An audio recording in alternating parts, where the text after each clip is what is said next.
Thank you, and let me welcome you once again to this conference on FAP. This is the second panel. In the first panel, we had a discussion on entry-exit norm, offered specialization, and curriculum under FAP. In this panel, we are going to discuss comprehensive academic norms and rule book for students enrolled under FAP. We have very distinguished panel with us, and I will right away start with Professor Ajit Chaturvedi. It is my pleasure to welcome you. Sir, please give your remarks.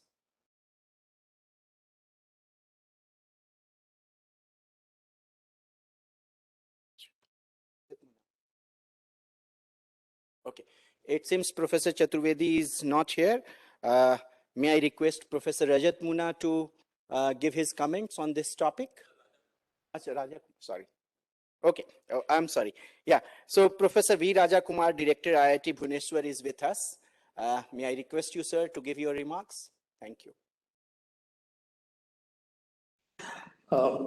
Thank you. First of all, it is commendable that IIIT Allahabad has taken up this endeavor and involved other IIITs as well in this exercise. First of all, I hope that I am audible. Am I audible? Yes, sir. Very much you are audible, sir. Yeah. Okay. So then the next question is, you have put up very relevant questions from the previous panel. So are you asking me for my opening remarks or some address the issues you have raised in the just in the preamble? Sir, it would be great if you can please put your views and the theme this session. Sir, floor is yours.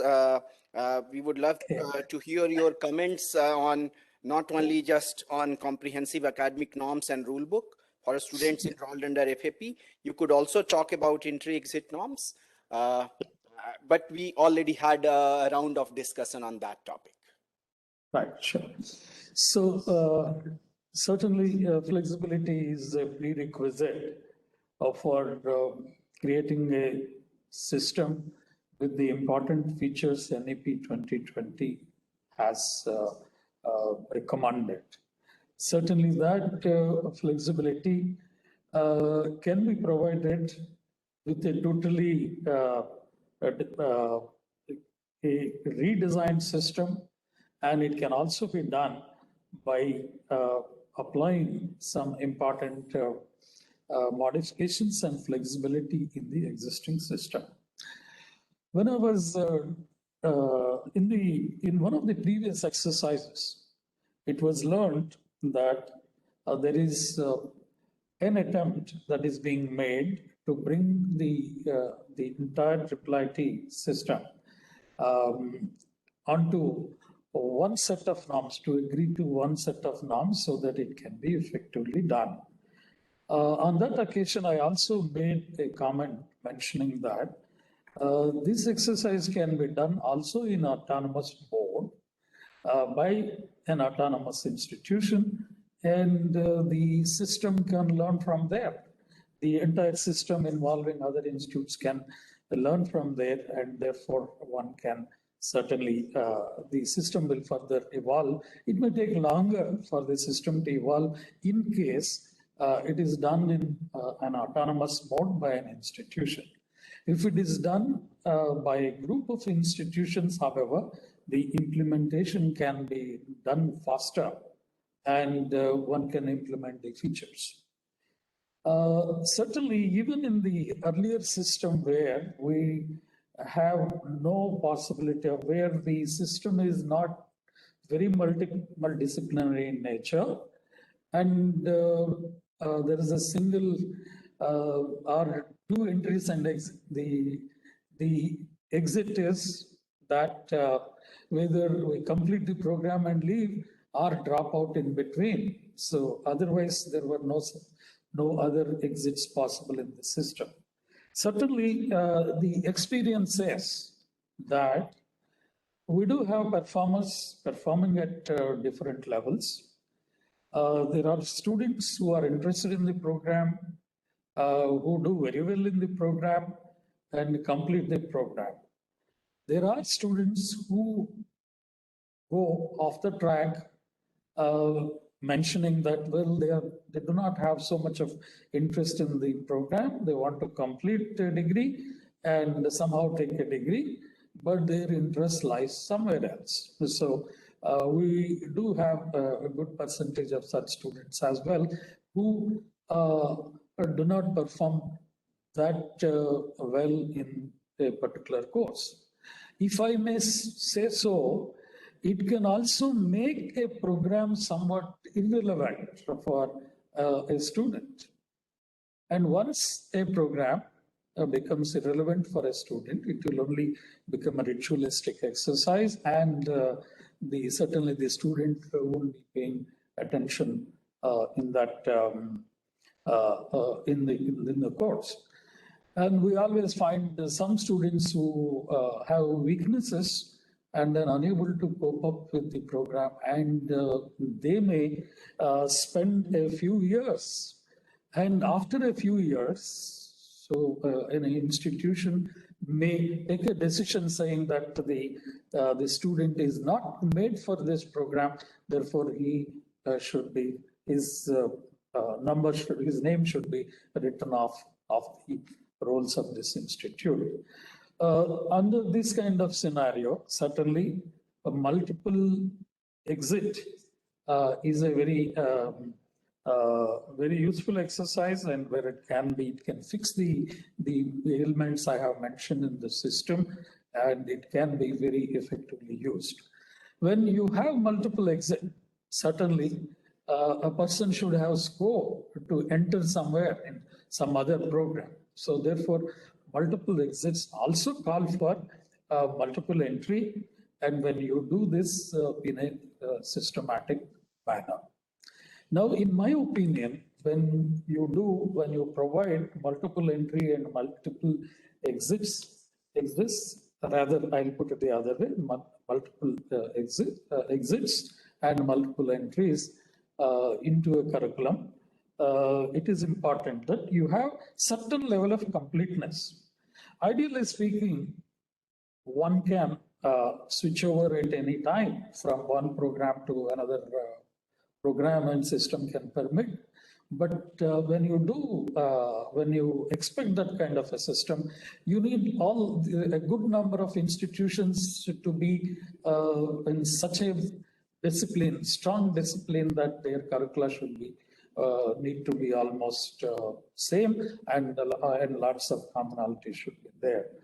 Therefore, to avoid that kind of requirement, it is essential that some degree of completeness is absolutely essential at different stages, and it is certainly possible.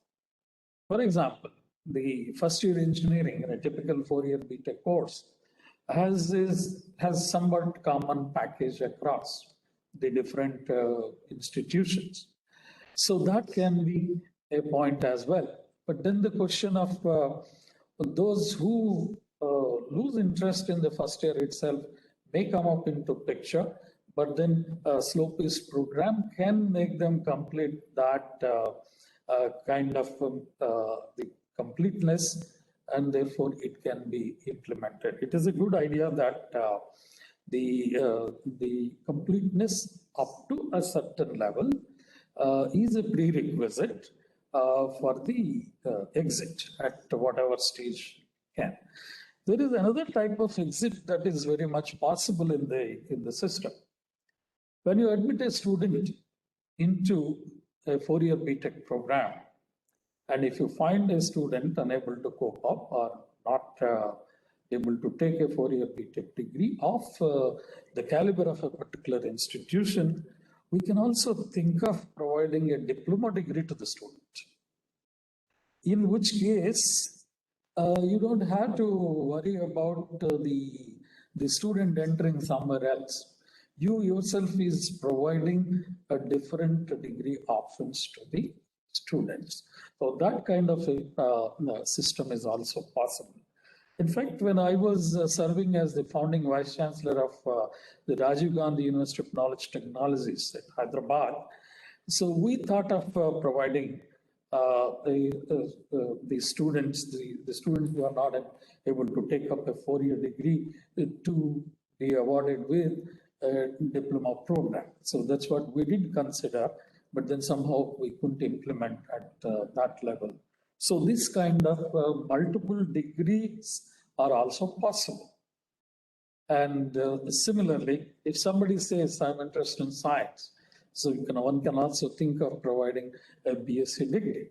So that kind of completely different programs are possible from an institution, and also with certain degrees of completeness, they can exit prematurely, and with certain maturity at the as per the completeness, and can be able to take admission into somewhere else. However, I would like to caution about one thing on this. The entry, when you say, when you provide a student with flexibility to exit from a program, and when he enters, he or she enters another program, is it going to be the same program and in same discipline? Then the purpose may not be served, except for things like, well, I'm taking admission into an institute close to my home. Other than that, it may not. It can be into a different branch, certainly, multiple, the subsequent entries can be into a different branch if that can be made possible. So therefore, while defining a system with making it possible to have multiple exits and entries, we also need to look at these issues so that the entry and exit is very meaningful and be useful to the students. Certainly, the completeness is possible going by the curricula and can be done. But one of the biggest issues we have in the curricula as it is the reduction of the credits. This is a generic problem, may not be only applicable for implementing NAP 2020. If you see the Western system, in the Western system, you have the contract hours is significantly lesser than the Indian system. There, the units are the credit equivalents to our system for a typical 4-year BS program turns out to be around 120 to 130, whereas we have our numbers hovering around, varying from 160 to 200 in different systems. Now, there actually we make they make the students do a lot of self-work, but whereas in our system, the self-work beyond the classroom is very much low, and what we expose the student to carries a lot of weightage, but then one-way feeding in a class cannot match the working by a student. So therefore, we need to fundamentally address this question. The second point we need to address typically is that in a Western system, typically, and also to some extent in the Oriental systems, we do have electives introduced in the foundation level as well. You don't provide the full foundation of civil engineering or electronics and communication or IT to the students. Whereas in our country, we seem to be believing more in providing the entire foundation, and we permit sub-specialization through electives only at the final year level. Whereas they go deeper even into the third year's level and second year level, they offer the electives to the students. Both have plus and minus points.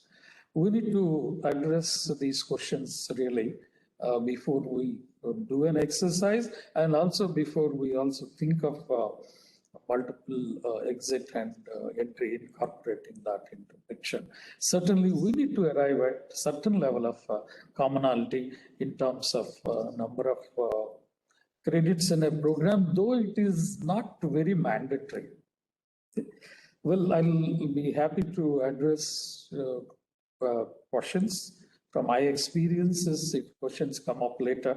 To start the ball rolling, I think these are what I thought I will share with all of you. Thank you.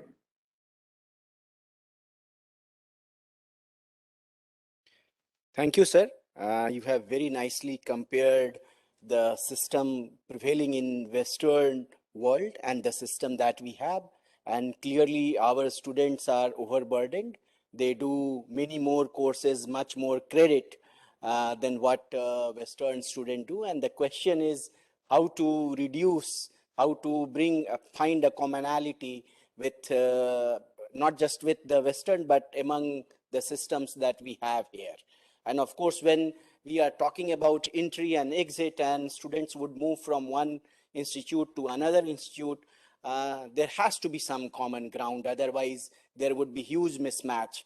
And this whole exercise may be proven to be a futile exercise. So very, very important point, sir. And I very much appreciate your point regarding the reasons for exit and how the multiple entry is linked to allowing multiple exits. Thank you very much, sir. And if we have questions. Just one small, one minor correction. I would like to say that actually on the burden front, I think they're also loaded in the Western system because they give a lot of assignments and they're made to work beyond the classroom. We make our students work more in the classroom and listen to lectures in the classroom than work beyond the classroom. But in terms of number of subjects and credits, it is more. Credits. Yeah. Yes, very, very valid point. Thank you.